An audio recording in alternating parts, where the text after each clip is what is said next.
Okay, so we'll move on to the next section, which is dependent and independent variables in physics. So this is kind of an extension of what we learned earlier, that is straight lines. So that also will relate with this. So when it comes to independent and dependent variables, now this is used in experiments that we do to find relationships between certain quantities, right? So, for example, now let's say you are doing a certain practical. Okay, for example, let's say you have a practical like this. You are changing, uh, let's say, the pressure, right? You are changing the pressure with, uh, and you are considering what's happening to the volume. Okay, you change the pressure of a gas, right? And you check what's happening to the volume of it, volume of the gas. Okay, how the change in pressure of a certain gas affects the volume of the gas, right? So what you do is you would take a sample of gas, right, and you would change the pressure of it, and you would see what's happening to the volume. So it's not just qualitative. You would take values. Okay, you'll take the pressure values. You'll take what the values of pressure at different situations, and you will find the respective volume values also. Okay, respective values of the volume, right? So based on that, you'll be able to do a certain analysis, right? You'll be able to see what's going on, right? So here now, I'm not going to talk about what's going to happen when this changes and that changes. But I'm trying to say, what I'm trying to say here is, what I'm trying to explain is that you can see you're changing something, right? You're changing a certain quantity, which is the pressure. Okay, the pressure of the gas is being changed, right? It's uh, changing. So if we change a certain quantity, we call it a variable, right? So here you can see we are changing the pressure. So it's a variable. Also, the volume also changes, right, according to the pressure. So it's also a variable. Okay. So variable is the opposite of constant, right? So you can see the pressure is also a variable, volume is also a variable, and they are changing, right? Uh, so now, as the experimenter, as the one who is conducting the experiment, you can see I am changing the pressure. Okay, I am the one who's changing the pressure. Okay, so I can change the pressure as I want. Okay, I can do it as I want. And once I change the pressure, the change in the volume happens on its own, right? According to the change in pressure. Okay, now when I do a certain change in the pressure, according to that, the volume will automatically change. So I don't have a say in that. I don't do anything there, right? In the change of volume, right? I only change the pressure. The volume changes accordingly, right? So you can see the two variables of two types. The first variable is, okay, that is the pressure. It is being changed by the one who's conducting the experiment. On the other hand, the volume, it's getting changed according to the change that was done. Okay, so the volume is not changed by the experimenter directly. Okay, the experimenter is changing something else, and according to that, this is changed, right? So you should understand, when the experimenter does a change in a certain variable, okay, if the experimenter is the one that's doing the change, or we can say if the experimenter has the freedom to do the change in a certain quantity, in a certain variable, such a variable is called the independent variable. This is very important. Okay, you'll have to identify uh, which quantity is independent and which quantity is dependent in several questions. So you should have an idea about this. So have a clear idea about this, these two variables. So you can see independent variable is the variable that the experimenter gets to change on his or her own will, right? So it's their freedom. They can change as they wish. Okay. So that is what we call as the independent variable. Now, once you change that, okay, once you change that variable, the other variable just changes accordingly. And such a variable is what we call as a dependent variable because it's dependent on the previous one. Okay. So independent variable is changed according to the experimenter's needs. The dependent variable changes according to the changes done for the independent variable, right? So independent variable is the one that we change. Dependent variable is the one that changes accordingly, right? And we generally, when we plot graphs and all, okay, when we plot graphs for relationship between two quantities or two variables, we always plot the dependent variable in the y-axis. Okay, dependent variable in the y-axis, and we always plot the independent variable in the x-axis, right? The independent variable will generally be plotted in the x-axis, right? So you can have a straight line or maybe curves also, right? Anything could be obtained, but uh, right. So it will be very convenient if we can get a straight line relationship. If we can get um, a straight line for this uh, relationship, right? So that will be much easier for us. The analysis would be simple, right? So anyhow, uh, now this is the main concept. Okay, you should understand what independent variable is, what dependent variable is, and where you plot that in a graph. Okay, so independent variable, that is what we change. So if you have a certain experiment, right? You have a certain experiment in which one quantity changes with the other, as the one I said earlier also. Okay, so uh, what you do is you take the independent variable, that the one that you are going to change, and you just take some fixed values. You can take some values with a certain interval between them, certain gap between them. Okay, so for example, you can take values like 2, 4, 6, 8, 10, like that. Okay, it depends. Okay, so you take some values like that, and then you find the relevant uh, values for the other one, values of the uh, dependent variable. Okay, that can be anything. Okay, we can't control that because that will change according to the situation, right? So we can't change, we can't have a say in that. We don't control that. It just changes accordingly. You have to find the relevant uh, values for those variables. So once you find them, okay, you'll have the x coordinates. So that's 2, 4, 6, 8, and then you'll have relevant y coordinates also. Okay, let's say 3.5. For 4, let's say it's 6.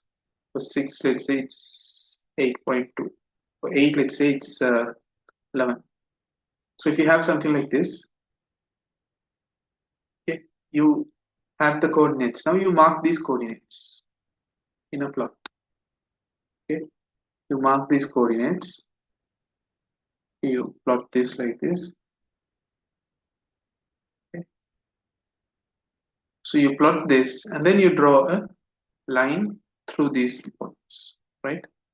That's the idea, right?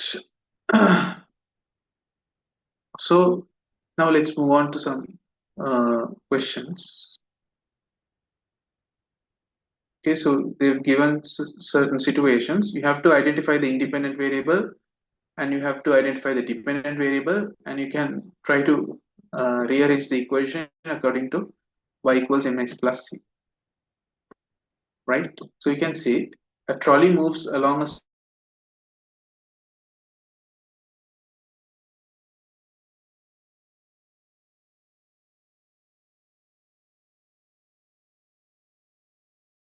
straight track. the time is recorded. So you can see, take the values of velocity at different times. Okay, that means we choose different time intervals and we find the velocity of the trolley. Okay, so you can see here the variable that we are controlling is the time.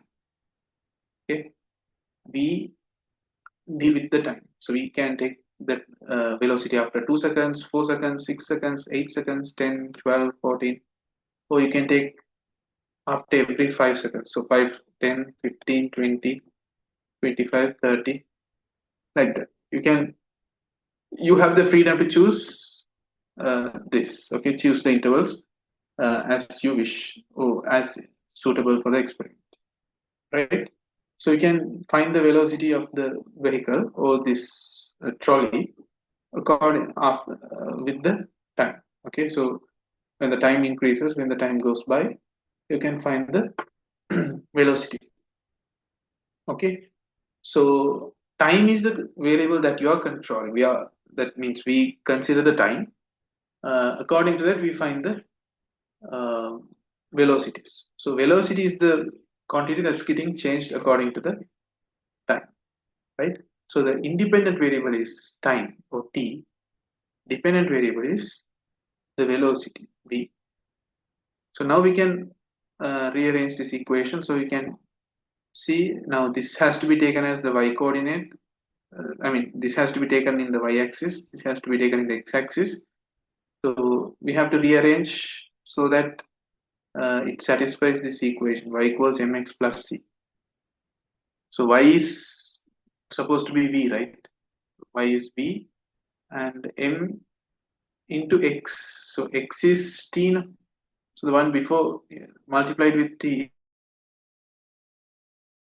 is the m. So it's at plus u. U is the intercept c. So you can say the gradient is the acceleration. The intercept is the initial velocity u. Right. So that's how we identify independent and dependent variable. So in the second one, you can see the different forces are applied to a spring and the extension of the spring is measured. So you apply different forces. So you're the one controlling the force and you measure the obtained this one, what do you call the extension. So force is changed by you, the extension changes according to the force. So independent variable is the force and dependent variable is the extension.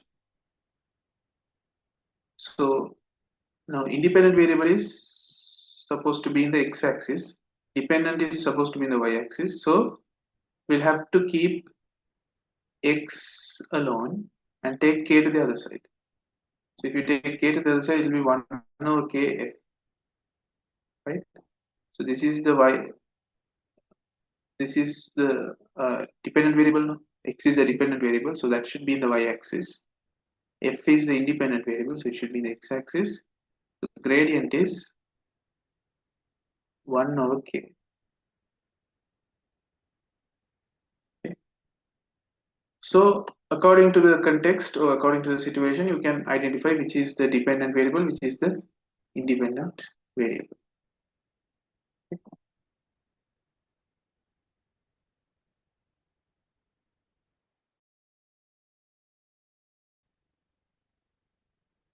Right?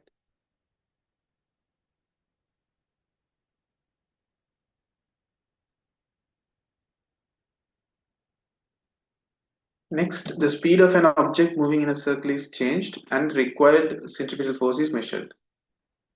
So they're changing the speed. Speed is v.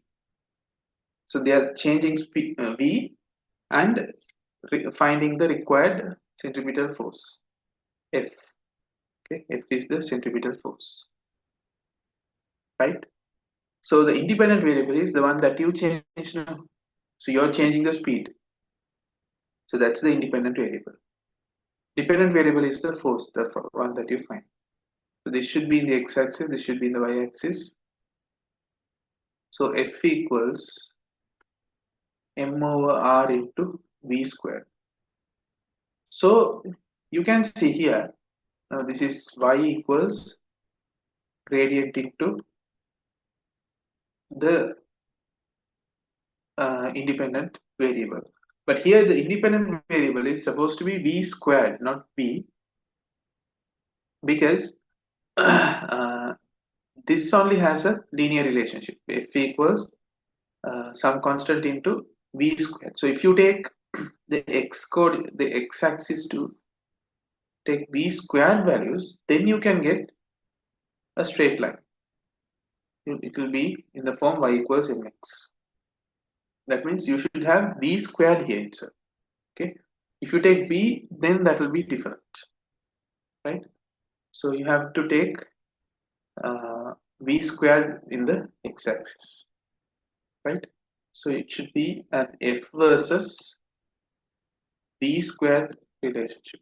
Okay, not f versus v, it's f versus v squared, and the gradient is m over r. Okay, m over r into v squared. That's what you should be taking.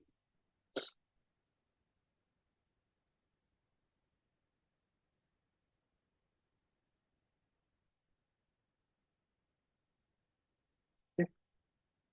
And then we have this one, the oscillation experiment. The length of a pendulum is changed and the period of oscillation is measured.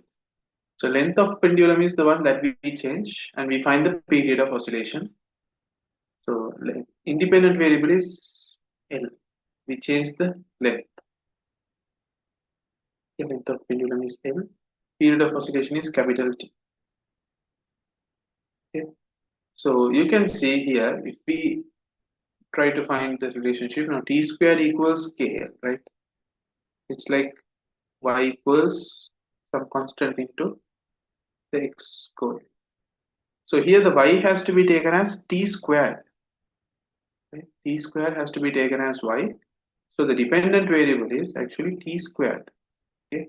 Now we measure the periodic time T, and the square of that is the dependent variable, right? T squared, because that's how you get the relationship. T squared equals K. Okay, so you take the dependent variable as T squared.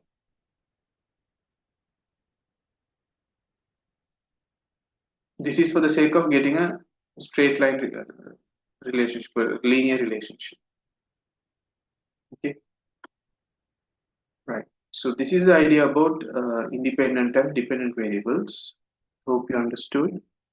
Uh, right. So we can move on to the next section.